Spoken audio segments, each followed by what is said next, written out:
Everyone, this is me Prachi और आज हम स्टार्ट करेंगे हमारा chapter 11 work and energy class 9 science का। चलो स्टार्ट करते हैं। सबसे पहले बात आती है वर्क। ये वर्क होता क्या है? अब आप बोलोगे मैंने इतना काम किया, हम जो काम करते हैं हम उसे वर्क कहते हैं। लेकिन साइंस की लैंग्वेज में वर्क अलग होता है और हमारी लैंग्वेज में वर्क अलग होता है। अब तो साइंस के लैंग्वेज में और हमारी लैंग्वेज में वर्क का क्या डिफरेंस होता है ये पढ़ेंगे। अब जैसे आप लैपटॉप में वर्क कर रहे हो, है ना। आप बोल रहे हो कि मैं लैपटॉप में इतना वर्क कर रहा, इतना मैंने मेरे चैनल्स वगैरह, मतलब कुछ भी आप जो भी काम करते हो आपने बोलोगे मैंने कंप्यूटर पे लैपटॉप पे इतना वर्क किया है। लेकिन आपके पास प्रूफ क्या है मैंने इतना किया है? कोई आपसे प्रूफ मांगता है, आप क्या कहते हो? ये देख लो मैंने इतना वर्क किया है, मैं कंप्यूटर में स्टोरेज में जाकर देख लो। लेकिन साइंस ये नहीं कहता कि आपने कितना वर्क किया है। साइंस कभी ये नहीं देखता कि आपका प्रूफ कंप्यूटर में सेव कितना है। साइंस के लिए उसका प्रूफ होता है डिस्प्लेसमेंट। अगर आपने कोई वर्क किया है साइंस की लैंग्वेज में तो उसका कोई ना कोई डिस्प्लेसमेंट होगा। जैसे ये एक ऑब्जेक्ट है, ठीक है। यहाँ पे आपने लगाया फोर्स, यहाँ पे फोर्स लगाने से डिस्प्लेसमेंट यहाँ हो गया और ये ऑब्जेक्ट आ गया यहाँ पे। तो यहाँ पे क्या हुआ है? डिस्प्लेसमेंट हुआ है।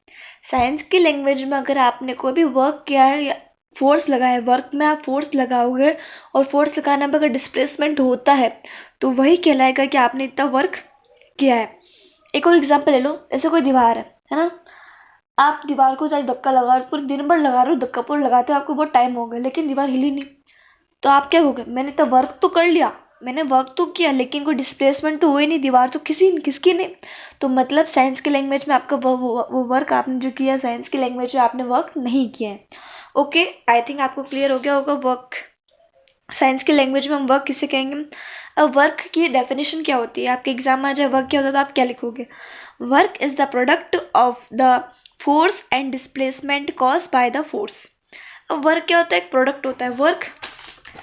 वर्क प्रोडक्ट होता है किसका? फोर्स का। हम फोर्स लगा रहे हैं और डिस्प्लेसमेंट हो रहा है, उसका प्रोडक्ट यानी इनटू होता है। Cause by the force. अब बहुत सारे कन्फ्यूजन थे। कॉज बाय द फोर्स, हमने उसको पहले फोर्स का प्रोडक्ट मान रहे फिर कॉज बाय फोर्स, थोड़ा कन्फ्यूजन वाला है। तो आप कुछ फोर्स लगा रहे हो, फोर्स लगाने पे ही तो वर्क हो रहा है।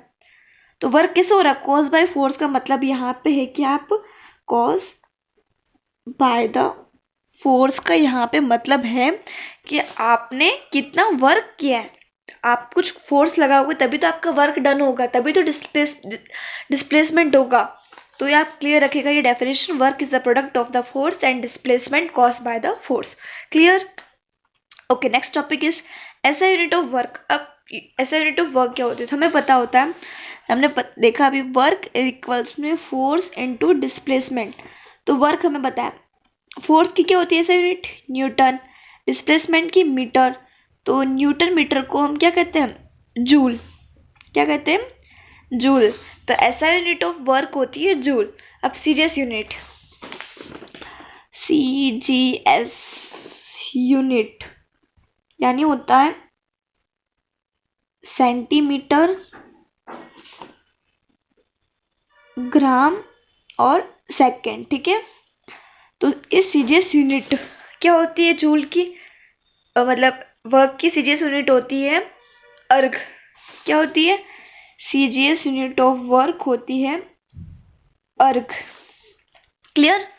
और 1 जूल में कितने अर्ग होते हैं? 1 जूल इज इक्वल्स टू 10⁻7 अर्ग। ये आपको याद रखना होगा कितने अर्ग होते हैं, ठीक है। आप अगर 10⁻7 अर्ग आपने कुछ किया है, हम नहीं बोलते मैंने 1 जूल किया है, यानी आपने अगर सीजीएस यूनिट में देखे तो मतलब आपने 10⁻7 अर्ग आपने वर्क किया है। वर्क एक स्केलर क्वांटिटी। आप बोलो स्केलर क्वांटिटी कैसे स्केलर क्वांटिटी? क्वेश्चन उठ के आ जाता है, पता नहीं चलता हमें कब क्वेश्चन आ जाता है, हम कर ही नहीं पाते ऐसे क्वेश्चन। तो इसका होगा जैसे हमने ये तो पढ़ ही लिया, work is force into displacement. तो फोर्स की एक वेक्टर क्वांटिटी, क्योंकि इसमें हमें मैग्नीट्यूड भी चाहिए होता है और हमें स्केलर यानी डायरेक्शन भी पता होनी चाहिए, तो ये एक वेक्टर क्वांटिटी है। डिस्प्लेसमेंट ये भी एक वेक्टर क्वांटिटी है। तो आप बोलो कि ये दोनों वेक्टर है तो वर्क स्केलर कहाँ से आ गई? लेकिन आपकी बड़ी क्लासों में आएगा कि ऐसा क्यों होता है, बहुत अलग ही मैटर है। लेकिन आपको है ना ये देखना होगा, अगर आप वेक्टर का इंटू कितना होता है? स्केलर समझ लो, वेक्टर का और वेक्टर का प्रोडक्ट होता है स्केलर। इसलिए हम कह देते हैं कि वर्क की जो ऐसा यूनिट होती है वो स्केलर होती है। अगर आप एग्जाम में लिख भी दोगे ऐसा आ रही है स्केलर, तो आपकी कोई मार्क्स नहीं कटेंगे, वैसे पूछेगा भी नहीं कौन सी क्वांटिटी, इतना स्पेशल आपको सिर्फ नाम भी बताना होता है। बता दे तो आप बता सकते हैं कि वेक्टर का प्रोडक्ट वेक्टर स्केलर कहलाता है, कह सकते हो। Work can be positive, negative and also zero. Work positive भी आ सकता है, नेगेटिव भी आ सकता है और जीरो भी आ सकता है।